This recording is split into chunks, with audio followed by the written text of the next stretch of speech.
Warning: our YouTube channel and its videos may contain scenes, language, and content that may not be appropriate for all audiences. These videos include surveillance footage, undercover pursuit of suspects, actual police and rescue operations, and fearless confrontations. If you do not approve of the content, please do not watch our videos.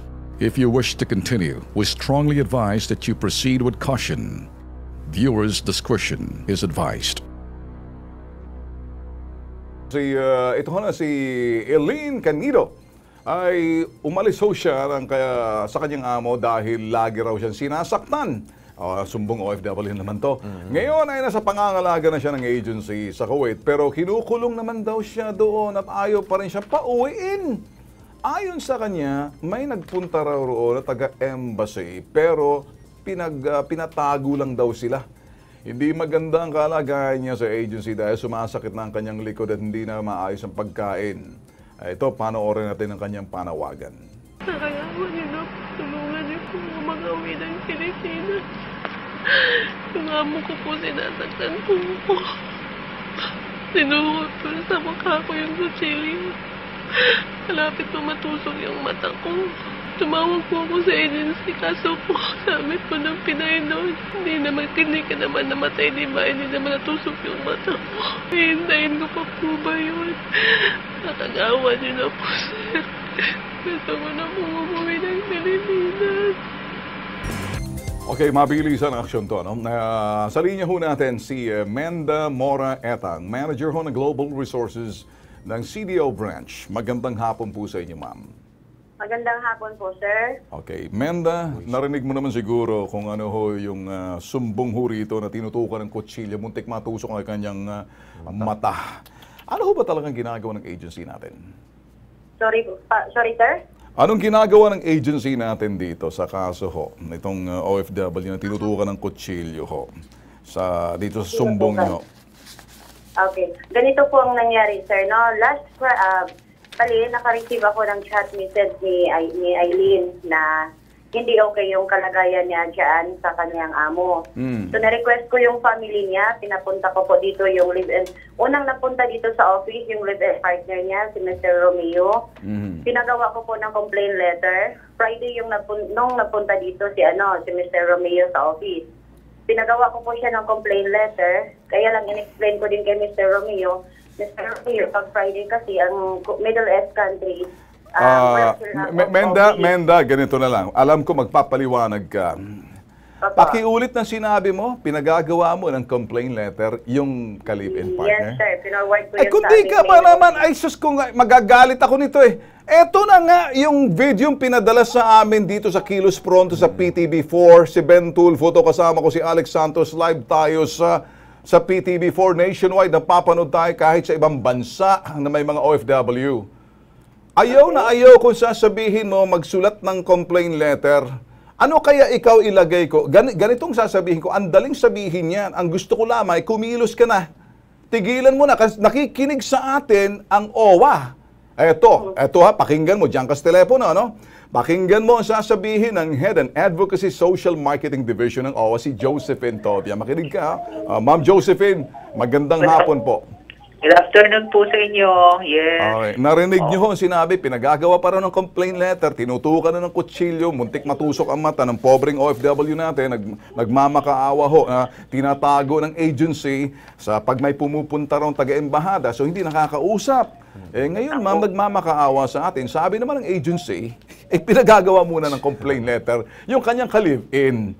Sus Mariosep. Hindi nakikinig yung mga ganyang klase ng agency. Yun ang sinasabi natin na dapat makinig sila. Intindihin nila yung complaint ng worker. Nasaktan na nga, papasulatin ka. Narinig mo, Menda? Oh, yes, sir. Hindi ka raw nakikinig. Maglinis ka na ngayon. Wala namang, pwede ba akong magsalita? Wala din Hindi, kontrahin mo ngayon yung OWA. Kontrahin mo yung OWA. Sige, sa ere, narinig kayo. Sabihin mo sa OWA, sasabihin mo ngayon. Mga tuwiran ka kay Miss Josephine Tobia, Head ng Advocacy and Social Marketing Division. Sige. Sir, sa complaint po kasi ni Eileen sa akin, through yung sa chat, wala naman po siyang sinabi, sir, na tinutukan siya ng kutsilyo. At saka, Ma'am Josephine, nandyan ka ba, Ma'am Josephine? Yes. Wala siyang nabanggit na ganyan sa akin. Ito na nga Ang sabi lang niya, masakit na ang likod niya. Menda, masakit daw yung kamay. Menda, ganito na. Pakinggan mo si Ma'am Josephine ng OWA. Sige, ma'am. Alam mo, Miss Linda, yung worker na yan, huwag mo nang imbestigahin kung tinutukan ba o hindi. Ang asikasuhin mo, ano ba talaga yung problema ng worker? Pagkatapos, unahin mo muna kung in danger yung worker, alisin mo na kaagad, i-negotiate mo sa employer niya na makapunta dyan sa inyo bago ka mag-imbestiga kasi doon mo malalaman, doon mo ma-verify kung talagang may danger ba yan o wala. The point is, you have to rescue the worker first. Okay, ma'am.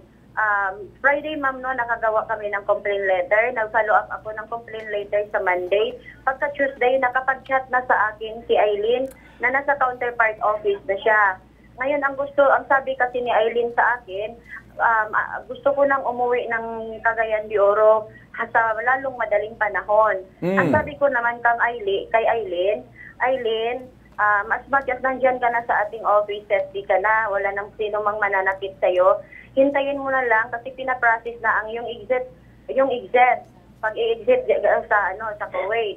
At saka, hintayin na lang natin na ma-issuehan ka ng ticket. Makakauwi ka ng Cagayan de Oro. Hindi ko lang maibigay sa iyo ang exact date, pero sigurado ako na makakauwi ka.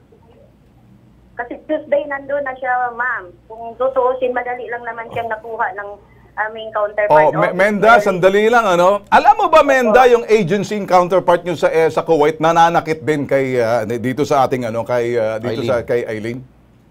Alam mo ba yan? Di ba pinaabot sa'yo, pati yung agency nyo, luko-luko sa Kuwait? Sinasaktan siya? Hindi siya binibigyan ng pagkain? Kasi yung problema sa'yo, pinababayaan para ka may diarrhea sa bibig. Kanina ka pa dak, wala akong nakikita sa'yo agaran, maliban ng papaliwanag eh. Kahit na mismo si Josephine Tobian ang nagsasabi, si taga-OWA, tigas ng bumbunan mo eh. Eto na nga, sinasaktan pa siya ng agency ninyo sa Kuwait eh. Papatawag na lang namin yan, Mr. Tulfo. O, di ganito na lang. Narinig mo, papatawag ka na lang, Menda. Ng OWA. To explain yan. Yan, narinig mo, Menda? Yes, sir. Oo. Tatawag ka, pakita ka na lang, doon ka magpaliwanag, titingnan ko kung uubra ka ngayon sa OWA. Sige, para pati POA, tatawagin pati lisensya mo, manganganib. At ayaw kong isama ka sa mahabang listahan ng pabaya ng mga agency na puro sat-sat.